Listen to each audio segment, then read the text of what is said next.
오늘 하나님 말씀은 열왕기하 4장 17절부터 23절까지의 말씀입니다. 우리 다 같이 합독하도록 하겠습니다.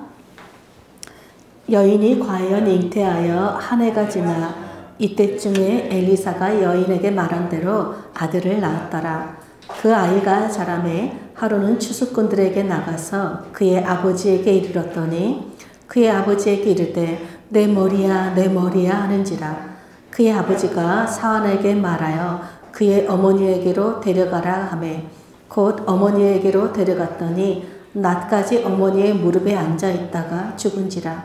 그의 어머니가 올라가서 아들을 하나님의 사람의 침상 위에 두고 문을 닫고 나와 그 남편을 불러 이르되 청하건대 사환 한 명과 나귀 한 마리를 내게로 보내소서. 내가 하나님의 사람에게 달려갔다가 돌아오리이다 하니 그 남편이 이르되 초하루도 아니요 안식일도 아니거늘 그대가 오늘 어찌하여 그에게 나아가고자 하느냐 하는지라. 여인이 이르되 평안을 비나이다 하니라. 아멘. 오늘은 평안입니다 라는 제목으로 함께 말씀 나누도록 하겠습니다. 여러분, 우리가 2024년 새해에 열왕기상을 지나서 우리가 지금 이번 주 열왕기하를 통독을 하고 있습니다. 열왕기상에서는 여러분 엘리야가 하나님의 선지자로 활동을 했다면 열왕기하 2장에 엘리야가 하늘로 승천하면서 엘리사가 하나님의 선지자로 활동하기 시작합니다. 그리고 엘리야 선지자가 그랬던 것처럼 엘리사 역시 하나님의 선지자로서 많은 기적들을 행합니다. 특별히 열왕기하 오늘 4장에 보면은 엘리사가 행한 4가지 기적 이야기를 담고 있습니다. 오늘 우리가 살펴볼 부분이 8절부터 37절까지의 두 번째 기적 이야기입니다. 제가 개인적으로 여러분 성경을 읽을 때마다 이게 저의 마음을 사로잡는 말씀을 만나게 돼요. 나와 똑같은 성정을 가진 사람인데 어떻게 이렇게 놀랍고도 아름다운 믿음의 고백을 할 수 있을까? 그 말씀을 오랫동안 붙들고 묵상하게 됩니다. 그리고 저에게도 주님 저에게도 이 여인처럼 이 사람처럼 이 놀라운 믿음의 고백을 하며 사는 믿음의 사람이 될 수 있도록 간절히 기도합니다. 오늘 우리가 살펴볼 이 수넴 여인의 이야기가 바로 그런 본문 중에 하나입니다. 여러분 오늘 말씀을 통해서 믿음의 사람들의 고백이 여러분 우리의 믿음의 고백으로 이어지는 복된 은혜의 시간이 되기를 축복합니다. 오늘 이야기는 이렇게 시작이 돼요. 하나님의 선지자인 엘리사가 이 수넴이라는 마을을 지나다니게 되었는데 그곳에 한 부유한 여인이 하나님의 선지자인 엘리사를 알아보고 음식을 대접하고 싶어 하였습니다. 그 여인의 섬김으로 엘리사는 그 마을을 지날 때마다 수넴 여인의 집에 들러서 음식을 먹게 되었습니다. 그런데 어느 날 이 수넴 여인이 남편에게 이렇게 말해요. 여보, 우리 앞을 늘 지나다니는 이분이 거룩한 하나님의 사람이라는 것을 제가 압니다. 이제 그분을 위해서 우리가 옥상에다 작은 다락방을 하나 만들어서 거기에 침대와 탁자와 의자와 등잔을 갖추고 그분이 우리 집에 들르실 때마다 음식만 먹게 하는 것이 아니라 그곳에 들어가서 우리 쉬도록 해줍시다 라고 남편을 설득하여서 여러분 엘리사를 위한 그 작은 다락방을 정성껏 마련해 두었습니다. 수넴 여인은 엘리사를 향해서 거룩한 하나님의 사람이다 라고 말해요. 여러분 하나님의 사람은 누구죠? 하나님의 말씀을 대언하는 선지자이잖아요. 근데 그 앞에 거룩한 하나님의 사람이다 라는 고백은 거룩하신 그 하나님이 함께 하시는 참 선지자다 라는 고백이죠. 이 당시에 여러분 하나님의 말씀을 대언한다는 이 거짓 선지자들이 정말 많은 때에 수넴 여인은 정말 하나님의 말씀을 전하는 참 선지자인 엘리사를 정말 귀하게 여기고 집으로 이렇게 따뜻하게 영접한 것이지요. 엘리사는 수넴 여인이 자신에게 음식을 대접하는 것만으로도 너무 고맙고 감사한데 자신이 이렇게 편안하게 쉴 수 있는 다락방까지 마련해준 이 수넴 여인의 세심한 배려와 따뜻한 환대를 받고 깊은 감동을 받게 됩니다. 히브리어 직역 성경을 보면 이렇게 되어 있어요. 엘리사가 수넴 여인에게 당신은 우리에게 이렇게 떨리는 일을 하였다. 무슨 말이에요? 수넴 여인의 그 세심한 배려와 따뜻한 환대를 통해서 엘리야가 정말 떨렸다는 거예요.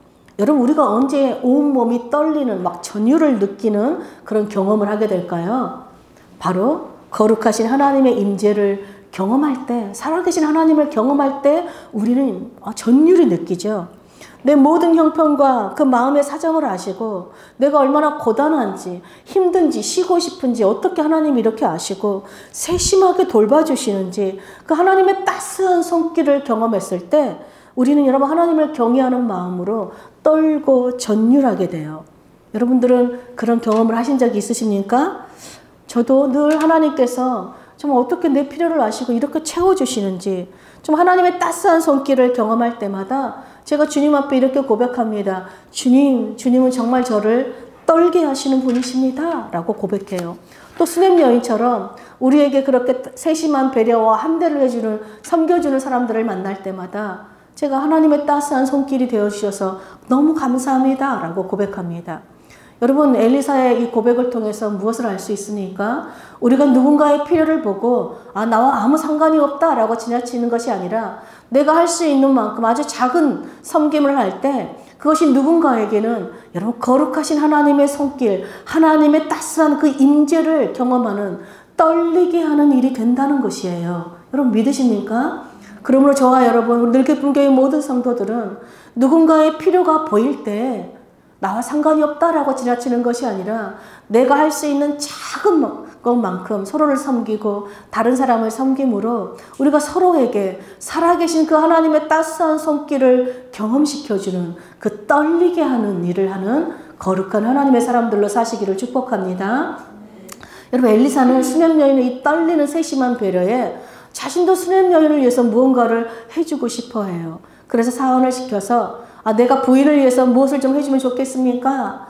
내가 왕이나 군사령관에게 부탁을 좀 해서 뭔가를 들어줄까요? 라고 말합니다. 그러자 이 수냄 여인이 나는 백성 중에 거주합니다. 라고 대답해요. 즉, 저는 지금 삶에 만족합니다. 제가 어떤 대가를 바라고 당신을 섬긴 것이 아니니 신경 쓰지 마십시오. 저는 아무것도 바라는 것이 없습니다. 라고 대답하는 것입니다. 아무것도 바라는 것이 없다고 말하는 수냄 여인의 말을 들었지만 그래도 엘리사는 꼭 너무 귀한 이 수냄 여인을 위해서 무언가를 해주고 싶어 해요. 그러자 그 옆에 있던 게하시로부터 이 부인에게는 아들이 없고 또 그의 남편은 너무 늙었습니다. 라는 말을 듣게 됩니다. 그러자 엘리사가 수냄 여인을 불러서 내년 이맘때쯤에 부인이 아들을 안을 것입니다. 라고 말합니다. 그러자 수냄 여인이 내 주 하나님의 사람이여 당신의 계집종을 속이지 마십시오. 라고 말해요. 왜 그럴까요? 수냄 여인은 오랫동안 정말로 간절한 소망이 아마 자녀를 낳는 것일 거예요. 근데 이제는 남편도 너무 늙어서 이 자녀를 이제 꿈꿀 수 없는 정말 더 이상 이제 소망이 없는 상태이죠. 그래서 엘리사의 말을 들었을 때 기쁘기보다는 오히려 저에게 헛된 소망이나 헛된 위로 그런 말 들려주지 마십시오. 라고 생각했을 거예요. 그래서 저를 속이지 말라고 말한 것입니다.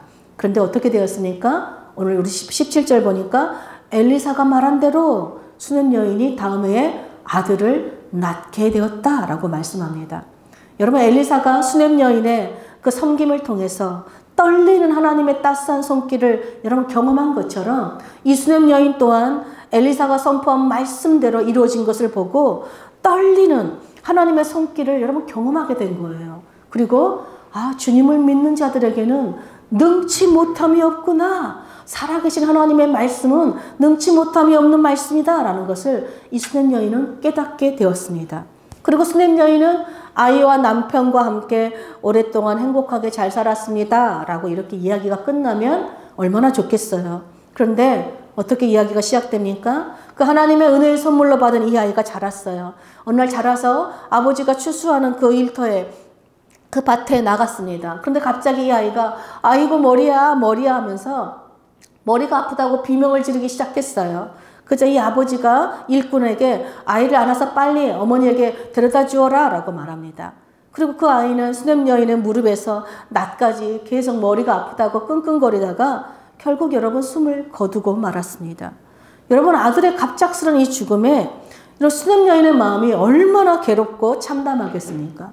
그런데 이 수냄 여인이 이해할 수 없는 행동을 하기 시작해요. 먼저 어떻게 행동합니까? 자신의 죽은 아들을 안아서 자신이 마련해둔 그 엘리사의 침상에 눕히고 아무도 모르게 문을 닫아요.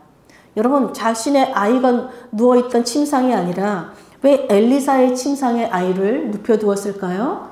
바로 이 침상에서 하나님의 사람 엘리사를 통해서 너에게 아들이 태어날 것이다 라는 축복의 말씀이 선포된 곳이기 때문입니다. 또 이 침상의 주인이요 하나님의 말씀이 함께하는 능치 못함이 없는 그 하나님의 말씀이 함께하는 엘리사를 통해서 아들을 주신 하나님께서 이제 다시 엘리사를 통해서 아들을 살려낼 것이라는 믿음의 행위로 그렇게 한 것이지요. 그런 다음에 남편을 불러서 뭐라고 말합니까? 내가 얼른 하나님의 사람에게 다녀올 테니 일꾼 한 사람과 암나귀 한 마리를 제게 보내주십시오 라고 말해요. 그래서 남편이 초하루도 아니고 안식일도 아닌데 왜 가려고 하느냐 라고 묻습니다. 즉 무슨 일 있는 것이냐 라고 지금 묻는 것이지요. 아마 수넴 여인은 초하루와 안식일에는 엘리사를 찾아갔던 것 같습니다. 그러자 수넴 여인이 이렇게 대답합니다. 우리 4장 23절 한번 보겠습니다. 그 남편이 이르되 초하루도 아니요 안식일도 아니거늘 그대가 오늘 어찌하여 그에게 나아가고자 하느냐. 여인이 이르되 평안을 비나이다 하니라. 여러분 남편이 무슨 일 있는 거 아니냐 라고 물었는데 여인이 뭐라고 대답을 해요? 평안입니다. 별일 아닙니다. 걱정할 일 아닙니다. 금방 다녀올게요. 지금 이렇게 말하고 있는 거예요. 여러분 지금 수넴 여인의 말과 행동이 여러분 이해가 되세요? 우리가 신앙생활을 하다 보면요. 아주 사소한 일에도 큰일 났다. 우리 망했다. 끝났다. 이렇게 말하는 사람이 있는가 하면은요. 정말 끝난 것 같고 죽은 것 같은 최악의 상황에서도 별일 아닙니다. 우리 재앙이 아니라 평안입니다. 라고 말하는 사람들이 있어요. 여러분 우리 입술이 무엇을 선포하느냐 굉장히 중요합니다. 왜 그럴까요? 하나님께서는 너희의 말이 내 귀에 들린 대로 행하시겠다 말씀하셨고 예수님도 너희 믿음대로 될지어다 이런 말씀하셨기 때문입니다. 여러분 대표적으로 우리가 다윗을 보면요. 다윗은 이기 때마다 위기가 막 닥칠 때마다 주변 사람들이 다윗에게 뭐라고 말합니까? 너 이제 끝났다. 너는 이제 죽었다. 막 조롱하고 비웃었어요. 그런데 여러분 놀랍게도 다윗이 무엇이라고 선포합니까? 손을 들고 나는 죽지 않고 살아서 하나님께서 하시는 일을 선포하리라. 여러분 놀라운 믿음의 선포를 하죠. 그래서 다윗은 어떻습니까? 매번 위기 때마다 믿음대로 선포한 대로 살아서 하나님이 하신 일들을 찬양하였습니다. 여러분 시편이 다윗이 죽지 않고 살아서 하나님이 행하신 일들을 끊임없이 찬양하고 있지 않습니까? 지금 수넴 여인 역시 지금 무슨 일이 있느냐라고 믿는 남편에게 살아계신 그 하나님을 붙드는 믿음으로 능치 못함이 없으신 그 하나님을 믿는 믿음으로 남편을 향해서 평안입니다. 별일 아닙니다. 라고 지금 선포하고 있는 거예요. 그런 다음에 어떡합니까? 사안에게 급하게 몰고 가라. 나를 위해서 달리기를 멈추지 말라. 라고 말합니다.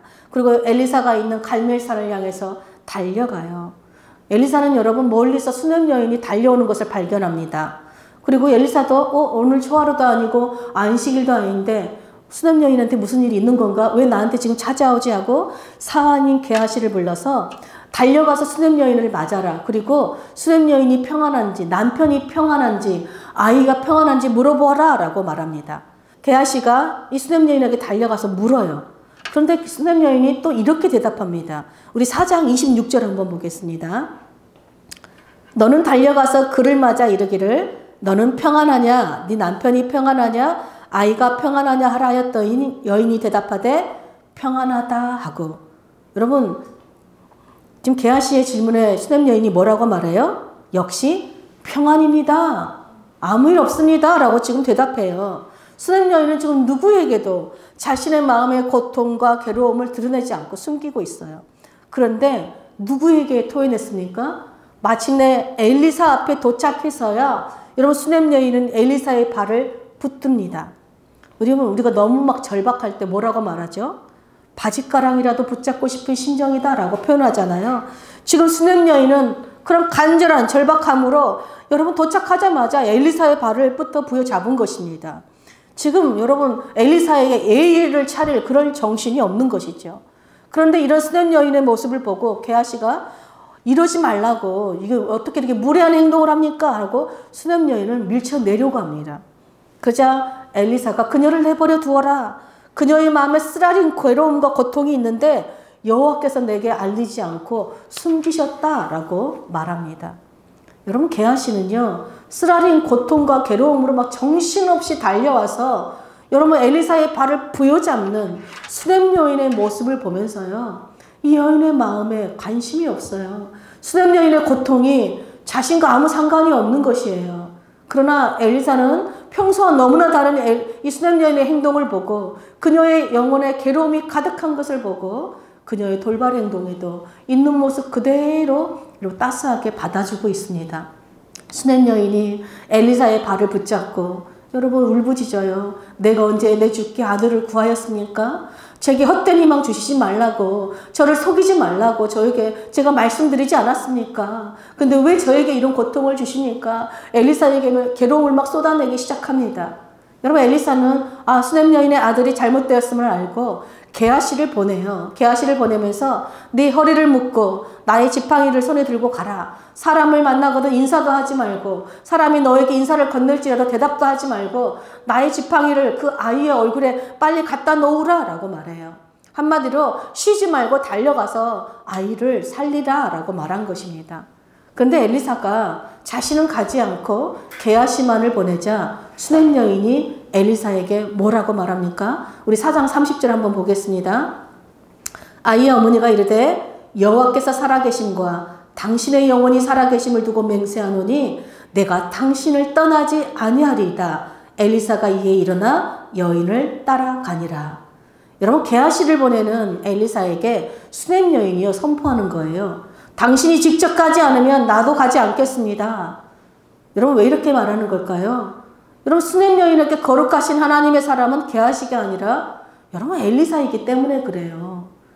수냄 여인에게 있어서 능치 못함이 없는 하나님의 말씀으로 함께하는 하나님의 선지자는 엘리사이기 때문에 그래요. 수냄 여인이 거룩하신 하나님의 사람인 엘리사를 데리러 온 것이지 여러분 게하시를 데리러 온 것이 아니기 때문입니다. 수냄 여인은 오직 엘리사가 함께 가야만이 거룩하신 하나님의 임재, 정말 떨리게 하시는 하나님의 구원의 역사가, 능치 못하심이 없는 그 하나님의 능력이 나타난다는 것을 굳게 믿고 있기 때문에 그렇습니다. 그런데 오늘 수냄 여인이 엘리사에게 여러분 한 이 믿음의 선포는 놀랍게도 열왕기하 2장에서 여러분 엘리사 선지자가 했던 동일한 믿음의 맹세예요. 엘리야 선지자가 하늘로 승천하기 전에 자신을 막 따라오는 엘리사에게 너는 여기 머물러라, 나를 따라오지 말라 라고 말하자 엘리사가 뭐라고 말하냐면요, 여호와께서 살아계심과 당신의 영혼이 살아계심을 두고 맹세하노니 내가 당신을 떠나지 아니하리다. 여러분, 자신이 엘리야에게 했던 동일한 믿음의 그 선포를 수냄 여인이 자신에게 하는 이야기를 듣자마자 여러분 엘리사가 자리에서 일어나 수냄 여인을 따라가요. 여러분, 하나님께서는요 우리가 기도하잖아요. 그럼 어떤 때는 즉시 응답해주고 해결해 주시지만 때로는 일부러 시간을 지체하기도 하세요. 왜 그럴까요? 바로 끝까지 하나님을 붙드는 그 믿음의 고백을 들으시고 하나님께서 영광 받으시기 위해서예요. 여러분, 예수님께서도요 자기 딸에게서 귀신 들린 자기 딸을 정말 귀신을 쫓아내달라고 막 간절히 부르짖는 그 수로보니게 여인에게 이렇게 말씀하세요. 자녀의 떡을 개들에게 던짐이 마땅치 아니하다. 정말로 그 수로보니게 여인, 그 이방 여인을 개다라고 표현하는 아주 심한 모욕을 하면서 그녀의 간구를 거절하는 것처럼 말씀하세요. 그런데 그렇게 심한 모욕을 당한 이 여인이 그럼에도 불구하고 예수님의 발 앞에 엎드려서 뭐라고 말합니까? 네 주님 말씀이 옳습니다. 그런데 그 개들도 주인의 상에서 떨어지는 그 부스러기를 얻어먹지 않습니까? 그러니 주님, 개 같은 우리 이방인들에게도 저에게도 주님의 그 은혜의 부스러기를 좀 베풀어 주십시오 라고 끝까지 주님의 은혜를 붙들고 여러분 매달리는 거예요. 그러자 예수님께서 그 여인에게 뭐라고 말씀합니까? 여자여, 내 믿음이 크도다. 내 소원대로 되리라. 내 믿음대로 되리라. 말씀하니까 그의 딸이 여러분 즉시 낫게 되었습니다. 여러분, 하나님은요 아무에게나 능력으로 임재하시고 역사하시는 분이 아니세요.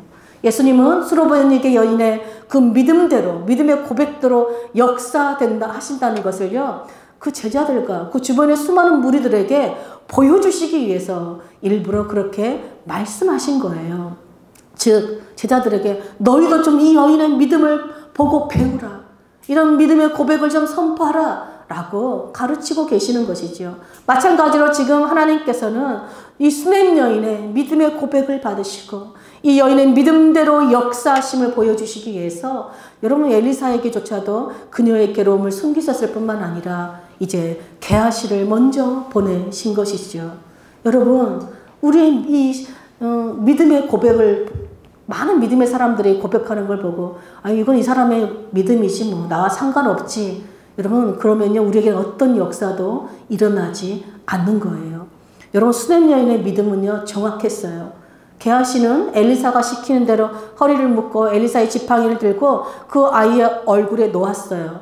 그런데 아이가 아무 반응이 없었습니다. 깨어나지 않았어요. 여러분 게하시는 분명히 엘리사의 말대로 했는데도 왜 이 아이는 아무 반응이 없었을까요? 성경을 읽으면요 엘리사의 말대로 행한 사람들은요 다 놀라운 기적을 행해요. 다 기적을 맛보았어요. 근데 게하시는 엘리사의 말대로 행했는데도 왜 그대로 이루어지지 않았을까요?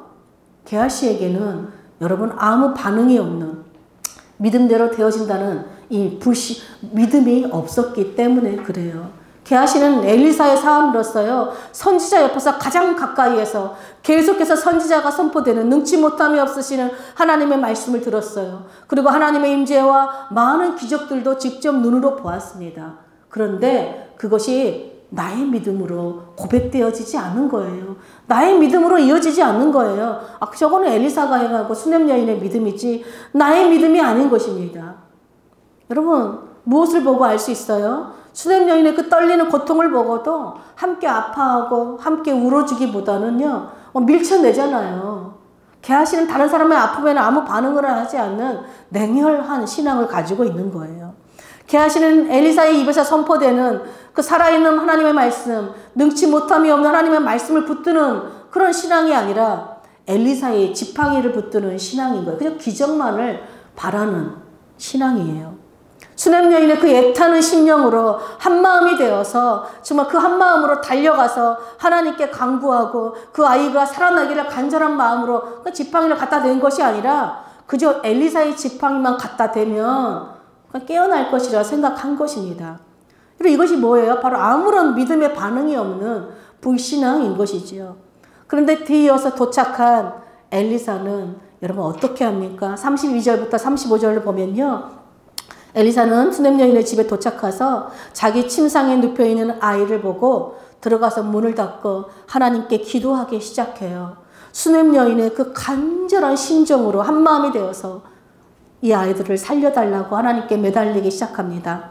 엘리사는 기도한 후에 아이에 올라가요. 엎드립니다. 그리고 자기 입을 그 아이의 입에 맞춰요. 자기 눈을 그 아이의 눈에 맞추고 자기 손을 그 아이의 손에 대고 그 몸에 그대로 엎드려요. 마치 이 엘리사의 생명을 이 아들에게 막 불어 넣어주는 것 같은 그런 모습이죠. 그 숨결을 막 불어 넣어주는 모습이잖아요. 그러자 아이가 차츰차츰 따뜻해지기 시작했습니다. 그러자 엘리사가 다시 방에서 내려와서 집안 곳곳을 돌아다니면서 기도합니다. 그리고 다시 아이 위에 엎드리자 아이가 7번 재채기를 하고 깨어나요. 여러분 7이라는 숫자는 완전 숫자잖아요. 엘리사는 아이가 완전히 깨어날 때까지 살아날 때까지 소생할 때까지 온 마음과 뜻과 정성을 다해서 하나님께 간절히 기도하며 매달리신 거예요. 그러자 마침내 아이가 살아난 것입니다. 여러분 죽고 사는 것을 결정하시는 분은요 하나님이세요. 하나님의 손에 달려 있어요. 그러나 우리가 해야 할 일이 있습니다. 우리가 온 힘을 다해 우리를 그 떨게 하시는 하나님의 구원의 능력을 믿고 간절히 간구하는 것이에요. 하나님의 따스한 손길, 긍휼, 자비가 임하도록 우리는 간절히 끝까지 포기하지 않고 여러분 기도하는 것이에요. 이것이 하나님께서 기뻐하시는 믿음의 사람들이 하나님께 드리는 반응이지요. 믿음의 선포지요. 아이가 살아나자 엘리사가 수넴 여인을 불러서 내 아들을 데려가라 라고 말합니다. 그러자 수넴 여인이 어떻게 합니까? 우리 마지막 37절 한번 보겠습니다. 여인이 들어가서 엘리사의 발 앞에서 땅에 엎드려 절하고 아들을 안고 나가니라. 여러분, 발은 어떤 곳이에요? 가장 낮은 곳에 있잖아요. 그 발을 붙잡기 위해서는요, 자신의 무릎을 꿇고 엎드려 가장 낮은 자세가 되어야 합니다. 여러분, 마음이 겸손하고 가난한 마음이 없으면요, 낮은 자리에 내려갈 수가 없어요. 이 수넴 여인은 가장 낮은 곳에 내려가서 믿음으로 떨며 엘리사의 발을 부여잡았습니다. 그리고 이제 어떻게 지금 어떤 상황입니까? 다시 그 가장 낮은 자리에서 떨리게 하시는 하나님의 구원의 능력을 경험하고 엎드려 하나님께 경배하고 그 살아난 아들을 안고 믿음대로 평안히 여러분 그 방문을 나가게 돼요. 여러분, 하나님은요, 낮은 자들의 하나님이세요. 가장 낮은 곳에 임재하시는 분이세요. 하나님은 마음이 높고 교만한 자들은 물리치시고 대적하시지만 겸손히 떨며 하나님 앞에 나오는 자들에게는요, 은혜를 베푸시기를 기뻐하시는 분이세요. 여러분, 우리가 가난한 심령으로, 여러분, 상하고 애통하고 괴로운 우리의 마음으로 주님만이 나를 살릴 수 있어요. 주님만이 내 남편, 내 아내, 내 자녀, 우리 가정을 살릴 수 있습니다. 여러분, 부르짖고 하나님 앞에 나아갈 때 여러분, 하나님께서 보좌에서 일어나셔서 우리와 함께 하시고 우리 삶에서 살아계신 하나님의 그 떨리는 구원의 능력을 이루시는 분이세요. 여러분, 믿으십니까? 여러분, 수넴 여인이 이 아들이 죽은 상황에서도 어떻게 평안입니다 라고 믿음의 선포를 할 수 있었을까요? 바로 그 누구에게도 말할 수 없었던 자신의 가장 깊은 아픔까지도 헤아려 주시는 하나님의 떨리는 은혜, 능치 못함이 없으시는 그 하나님의 능력을 경험하였기 때문이지요. 하나님의 사람 엘리사가 선포한 말씀대로 이루어진 것을 보면서 능치 못하심이 없으신 하나님의 그 임재의 전율을 경험하였기 때문에 그렇습니다. 그래서 여러분, 자신의 아픔을 아시고 자신의 품에 아들을 안겨주신 그 전능하신 하나님께서 이제 능히 그 아들을 다시 살리셔서 자기 품에 다시 안겨주실 것을 믿고 여러분, 평안입니다 여러분 선포할 수 있었던 것입니다. 여러분, 하나님의 임재와 함께하는, 하나님의 능력이 함께하는 하나님의 사람의 그 임재를 우리는 떠나지 말아야 돼요. 그런데 더 중요한 것이 있어요. 게하시는 늘 하나님의 임재에 가까이 있었어요. 그런데 그 하나님의 임재와 능력이 자신의 것으로 고백하지 않아요. 아무 상관없는 믿음이에요. 여러분, 하나님의 사람들은요, 기적을 행하는 사람들이 아니에요. 바로 내가 믿는 하나님을 믿음으로 고백하고 선포하는 사람들이에요. 여러분, 2024년 우리에게도 죽은 것 같고 다 끝난 것 같은 상황들을 우리가 만날 수 있습니다. 여러분, 그때마다 오늘 수넴 여인처럼 하나님이 나와 함께 하심으로 나는 평안입니다 라고 믿음으로 선포하시고 하나님께로 달려가는 저와 여러분 되시길 축복합니다. 겸손히 하나님의 발 앞에 엎드려서 기도할 때 하나님께서 일하셔서 역사하시도록 끝까지 그 하나님을 신뢰하고 붙드시길 축복합니다. 무엇보다 올 한 해는 여러분 매주마다 여러분들 하나님의 말씀을 듣잖아요. 들을 때마다 아유 저 수넴 여인의 이야기지, 엘리사의 이야기지, 나와 아무 상관없는 이야기지 라고 말하는 이 불신앙을 버리시길 축복합니다. 다른 사람의 신앙을 보고도 나와 아무런 상관이 없지, 그 아무런 관심을 가지지 않는 그런 불신앙 여러분 버리시길 축복해요. 다른 사람의 고통을 보고도 밀쳐내려고 하는 이 게하시와 같은 아무 반응 없는 불신앙을 여러분 철저하게 버리시는 한 해가 되시길 축복합니다.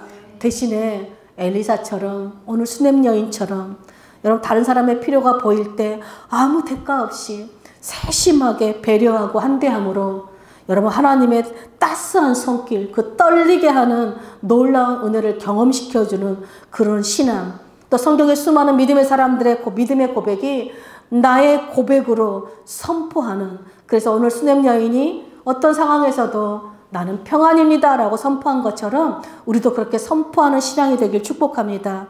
그리고 다른 사람의 아픔과 고통을 여러분 나의 아픔과 고통으로 품고 내일처럼 간절히 중보기도 함으로 여러분 죽은 영혼도 살려내는 그런 거룩한 하나님의 사람들로 사시기를 축복합니다. 그래서 올 한 해는 우리가 구하지도 않은 그 하나님의 놀라운 은혜를 받아 누릴 뿐만 아니라 우리가 손을 들고 믿음으로 선포할 때마다 보좌에서 일어나신 하나님께서 우리 삶의 모든 문제를 정말 모든 지각에 뛰어나신 하나님의 평강으로 다스려 주시는 그 떨리는 하나님의 임재를 누리는 거룩한 하나님의 사람들로 사는 저와 여러분 되시기를 간절히 축복합니다.